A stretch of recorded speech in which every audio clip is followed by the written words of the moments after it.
मतलब है। बातचीत में हम थोड़ी चर्चा इस इंक्लूजन पे करेंगे और इस बात पे ध्यान रखते हुए कि राष्ट्रीय राजनीति में अब इंक्लूसिवनेस एक नीतिगत या कम से कम राजनीतिक मुद्दे के तौर पर है।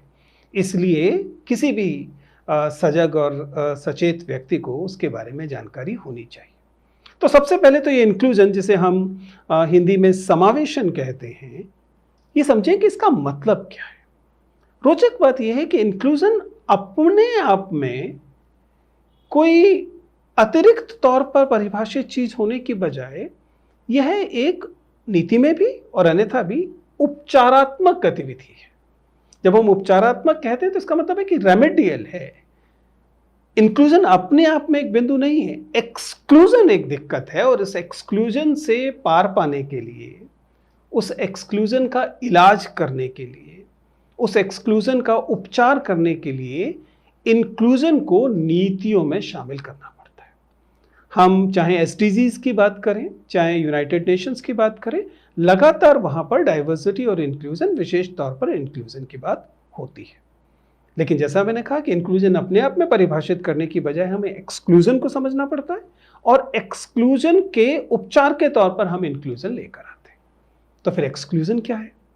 एक्सक्लूजन अलग अलग दस्तावेजों में इसकी अलग अलग परिभाषा दी गई है, लेकिन आसान भाषा में कहें तो मैं कहूँगा 3 बिंदुओं पर ध्यान रखें। पहला बिंदु जो है वह यह है कि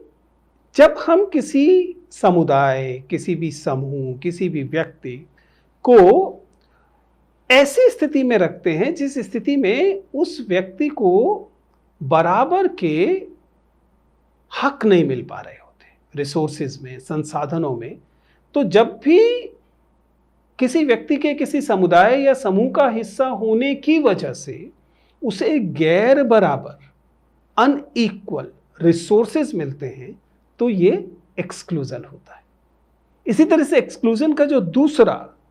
बिंदु है वह होता है कि जब किसी व्यक्ति को किसी भी स्थिति में गैर बराबर किस्म की,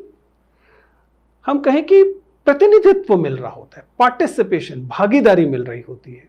तो यह स्थिति भी दरअसल देखा जाए तो एक्सक्लूजन है।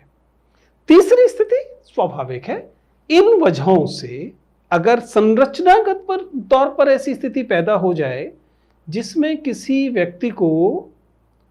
गैर बराबर अवसर मिल रहे हो, तो हमने बताया कि अवसर की बात, भागीदारी की बात और संसाधनों की बात, इन 3 स्तरों पर किसी व्यक्ति को या छोटे समूह को समुदाय या समूह का हिस्सा होने की वजह से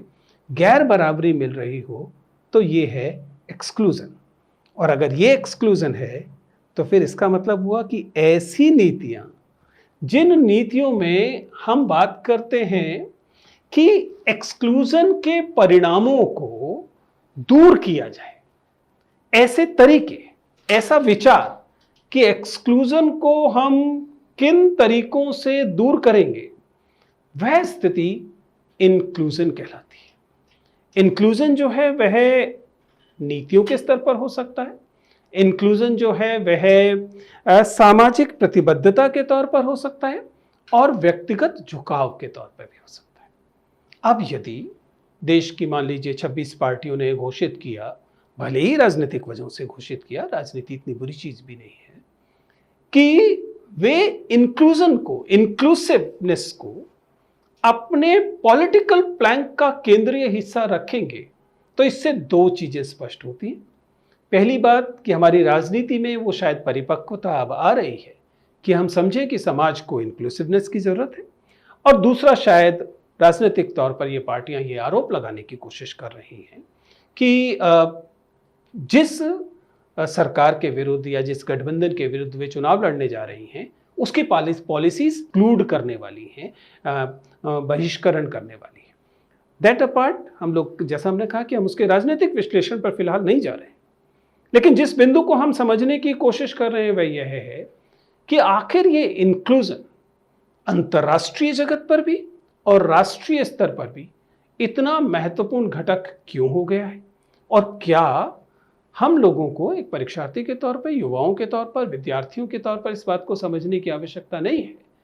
कि आखिर ये इंक्लूजन इतना अनिवार्य क्यों है। हमारी नीतियां इंक्लूसिव होनी क्यों आवश्यक है। ध्यान रखिएगा, इंक्लूजन की जो आधार भूमि है, इंक्लूजन का जो आधार है जिस पर कि पूरा इंक्लूजन बेस्ड होता है, वह यह है कि समाज में सब तबकों के लोग, सब तरह के लोग होने चाहिए और उनको बराबरी के हक मिलने चाहिए। यह स्थिति समाज में भिन्न भिन्न तबकों के लोगों का होना, उनको संसाधनों पर, उनको पार्टिसिपेशन, भागीदारी के स्तर पर और उनको अवसरों के स्तर पर समानताएं मिले, ये डाइवर्सिटी कहलाता है। ये पहली बार नहीं